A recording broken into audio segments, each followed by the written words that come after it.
This will be a short video, but I felt a huge responsibility to share this with you, no matter how quick it is.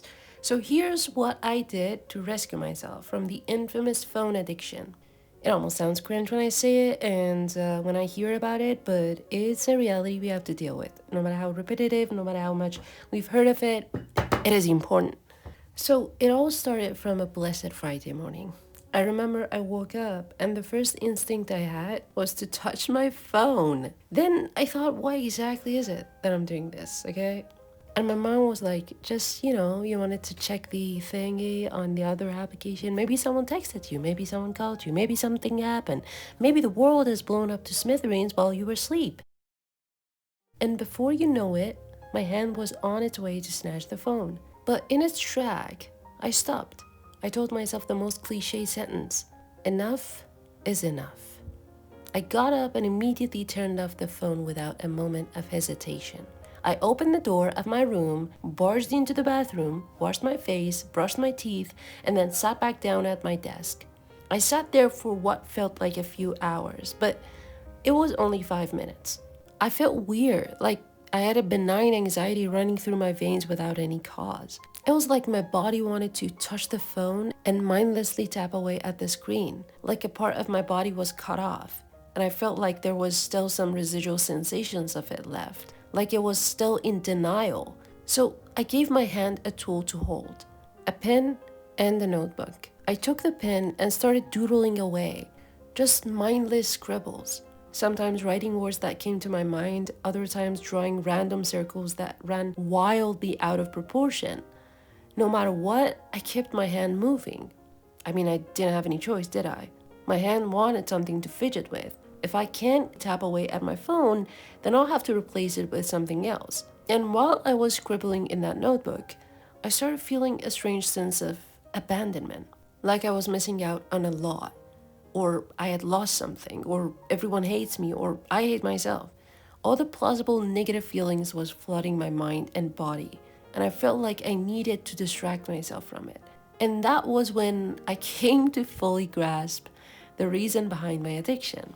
I was finding ways to bury these feelings, to make myself not notice them. And I don't blame myself so much. I was just automatically going for a way to survive, not knowing that the only way to survive is to face the problems head on, to be okay with the acute pain I might feel from time to time. Because awareness always carries a little pain with itself, and that painful feeling is like a guidebook.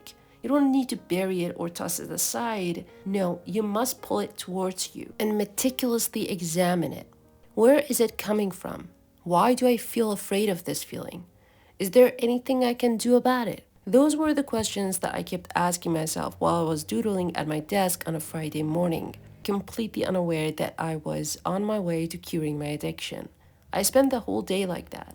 I knew that the more I expose myself to the pain of awareness, the stronger I get at this battle. I kept the pain close to my heart. For a while, I felt like the world is so much more beautiful and intense if I stay in that painful space. I felt a strange sense of strength that I never felt before. And when the evening came around, I figured that I had spent the whole day filling up these pages without having the faintest clue as to what I was putting down.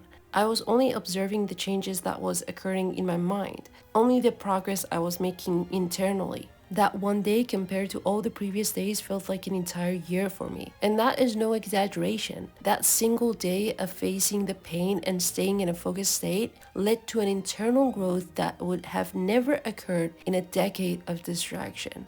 And I kept going, I kept working at it. I resumed the sketching, doodling, whatever you call it, writing, until midnight. And then I wrote down one final sentence in that notebook. Here it is. I said, my phone is never going to turn back on. It was stealing an entire world of understanding from me. I can't afford to lose a lifetime like that. Tomorrow, I will repeat this process until facing the pain becomes my normal state of being. And now, I need to go to sleep. And so remember, everything worth doing is painful. Writing is painful, working is painful, reading is painful, staying on your desk and doing the task is painful. But the pain is temporary. Once you get acquainted with the The joy of overcoming it floods your system. The oscillation between pain and joy is the natural rhythm of the world. There's no joy without the pain. And the greatest of joys only come after the greatest of pains. Seriously, just turn off your phone. Bye. See you in the next video. But hopefully not. You know what I mean.